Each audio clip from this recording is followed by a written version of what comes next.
पाकिस्तान की मकबूल तरीन गुलकारों में से एक नाम सायरा नसीम का भी है। मुसलसल 3 बार नेशनल अवार्ड जीतने वाली सायरा नसीम 90 की दहाई में लॉलीवुड की सबसे अव्वल की गुलकारा के तौर पर सामने आई, जिन्होंने कई एक लाजवाल गीत गाए। खास तौर पर नाकाबिले फरामोश फिल्म चूड़ियां के लिए उनके गीत जुबाने सदेआम हुए। सायरा नसीम ने कम वक्त में बहुत दौलत और शोहरत कमाई। सायरा की खास बात यह है कि उन्होंने दौलत और शोहरत के लिए कभी किरदार पर समझौता नहीं किया। यही वजह है कि उन्होंने भारी भरकम मुआवजे के बावजूद फुहुश गीत गाने से इनकार कर दिया था और करियर के उरूज पर फिल्मी गीतों को खैराबाद कहा। और फिर कई सालों बाद उनके नातिया कलाम सुनने को मिले, जिनमें शाह मदीना जैसी अजीम शान नात भी शामिल थी।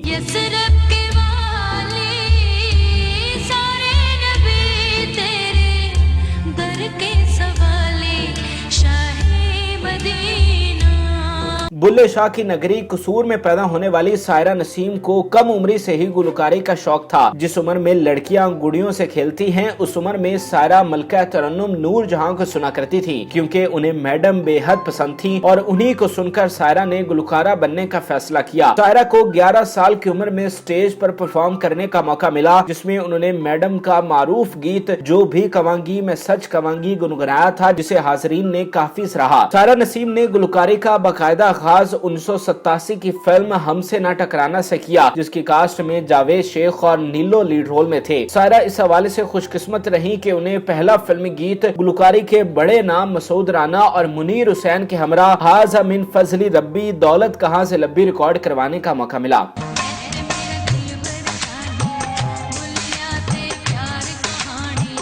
इस गीत से सायरा ने अपनी आवाज को इंडस्ट्री में मुतारिफ करवाया। उनकी आवाज इस कदर शीरीं और सुरीली थी कि इसे मुतअद्दिद डायरेक्टर्स ने नोटिस किया और अपनी फिल्मों में शामिल करने का फैसला किया। 1989 में हिदायतकार हैदर चौधरी की सुपर हिट फिल्म मुजरिम रिलीज हुई, जिसमें सुल्तान राही ने टाइटल रोल किया था, जबकि दीगर कास्ट में नादिरा, गुलाम मोहिउद्दीन, अफजाल अहमद और हमयू कुरैशी शामिल थे। इस प्लाटिनम जुबली फिल्म के लिए सायरा नसीम को एक मरतबा फिर मसूद राना और ए नैयर के साथ गीत आखो नचनी रिकॉर्ड करवाया, जिसे इस्माइल शाह और गुलाम मोहिउद्दीन पर फिल्माया गया।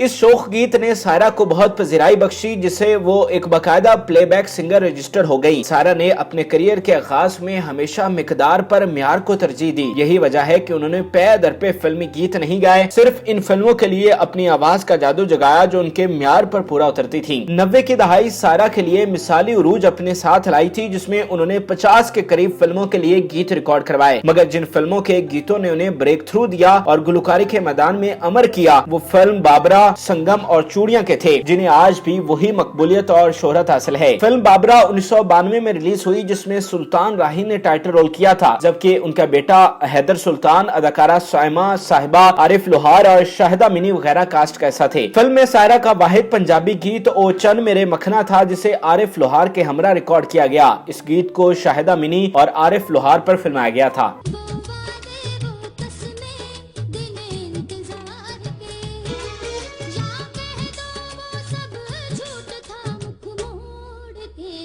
उन्नीस सौ 97 में सायरा को सैयद नूर की सुपर हिट फिल्म संगम के लिए गाने का नादिर मौका मिला, जिसकी कास्ट में रेशम, सना, शान और तालिश शामिल थे। फिल्म के मौसीकार अमजद बॉबी ने सायरा के 4 गीत रिकॉर्ड करवाए, मगर जिस गीत ने उन्हें मुमताज हैसियत बख्शी वो दिल तोड़ के न जाना था, जिसे फिल्म में बेहद सराहा गया। इस गीत से सायरा इस कदर मकबूल हुई कि उन्हें नेशनल अवार्ड से नवाजा गया।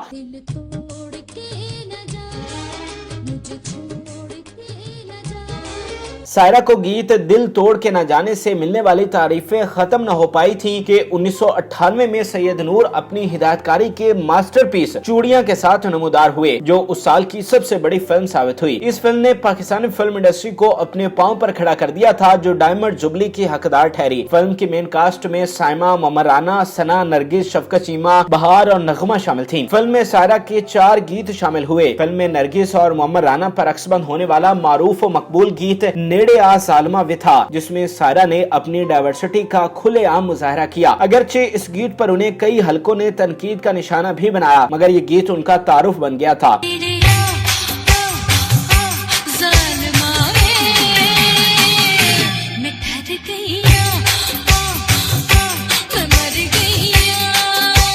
सायरा का दूसरा बड़ा गीत उड़ कोठे उत्ते कामा था, जिसे साइमा पर खूबसूरत तरीके से फिल्माया गया। इन दो गीतों से सायरा ने साबित कर दिया कि वो किस कैलिबर की गुलकारा हैं। सायरा नसीम पाकिस्तान की उन गुलकाराओं की फहरिस्त में शामिल हो गयी जिन्हें न सिर्फ पाकिस्तान बल्कि भारत और दीगर मालिक में भी मकबूलियत हासिल हुई। उन्हें बैरून मुल्क के कंसर्ट्स के लिए मदऊ किया जाने लगा, जहाँ वो अपनी सुरीली और मधुर आवाज से सुनने वालों को बहलाती। रवां सदी के आगाज तक फिल्म इंडस्ट्री पर ऐसा वक्त आया जब इस पर ऐसे जहनों ने कब्जा कर लिया जिन्हें फनून लतीफा की अलिफ बे भी नहीं आती थी। उन्होंने पंजाबी फिल्मों में मुजरा कल्चर आम करने की खातिर बेहुदा गीतों की रिकॉर्डिंग का शर्मनाक सिलसिला शुरू किया, जिसे काबिल एतराज रक्स देखने वालों के खिदमत में पेश किया जाता। चूँकि सायरा का ताल्लुक तहजीब और अखलाक रखने वाले खानदान से था और वो उसूलों की सख्त पाबंद थी, लिहाजा जब उन्हें फहुश गीतों की रिकॉर्डिंग की भारी भरकम ऑफर्स हुई तो उन्होंने अपने उसूलों पर समझौता करने की बजाय इंडस्ट्री को खैराबाद कह दिया। अपने फिल्मी करियर में सायरा ने 85 फिल्मों के लिए 51 गीतों की रिकॉर्डिंग्स करवाई। इस दौरान सायरा ने अपने नातिया और गजलों पर मुश्तमिल कई एल्बम्स रिलीज किए जिन्हें सुनने वालों ने बेहद पसंद किया। 2003 में सायरा ने शाह मदीना के नाम से एल्बम रिलीज किया, जिसमें उनकी जानिब से पढ़ी जाने वाली शोहरा आफाक नात शाह मदीना बेहद मकबूल हुई। इस नात को पढ़कर बिलाशुबा सायरा नसीम ने सुनने वालों पर समा बांध दिया था। यसरब के वाले सारे नबी तेरे दर के सवाले। 2014 में उनका एक और नातिया एल्बम दुआ रिलीज हुआ था, जिसमें उनकी जानिब से 9 नाते शामिल की गयी। इसके अलावा उन्होंने ताजदारे हरम और सल्लु अलैहि व आलिही जैसे कलाम भी सुनने वालों के गोशगुजार किए। 23 मार्च 2011 में सायरा नसीम को शानदार फनी खिदमात के एतराफ में हुकूमत पाकिस्तान की जानिब से हिलाल इम्तियाज से नवाजा गया। 2017 में सायरा नसीम को गैर मामूली सूरत हाल से गुजरना पड़ा, जिसके बाद वो जहनी कोफ्त का भी शिकार रही। कहा जाता है कि उनके किसी मुखालिफ ने उनके घर के नकली कागजात बनाकर उसे फरोख्त कर दिया और जब इस बात का इल्म सायरा को हुआ तो वो चकरा कर रह गई। उन्होंने फौरन सिविल कोर्ट का रुख किया और घर के असल कागजात पेश करते हुए मौकफ इख्तियार किया कि उनके घर पर कब्जा करने की कोशिश की जा रही है, जिसे रोका जाए, जिस पर अदालत ने कार्रवाई करते हुए फैसला उनके हक में सुनाया। सायरा की निजी जिंदगी की बात की जाए तो वो खुशगवार जिंदगी गुजार रही हैं। उनकी छोटी बेटी ज़ैनब आतिका है जो हर साल मुहर्रम में होने वाली मजालिस में नुहा पढ़ती हैं, जिसे सुनने वाले खूब दाद देते हैं। सायरा अपनी जिंदगी में बहुत महदूद रहने वाली खातून है। अपने करियर में वो किसी से नहीं उलझी, न ही उनका कोई स्कैंडल या तनाजा देखने को मिला। हमारी दुआ है कि अल्लाह पाक उन्हें सेहत और लंबी उम्र अता फरमाए। नाज़रीन, उम्मीद करते हैं कि आपको हमारी ये मालूमाती वीडियो पसंद आई होगी। मजीद अच्छी वीडियोस के लिए हमारे चैनल को जरूर सब्सक्राइब कीजिएगा और बेल आइकन को जरूर प्रेस कीजिएगा ताकि हर नई आने वाली वीडियो आप आसानी देख सकें। अपने होश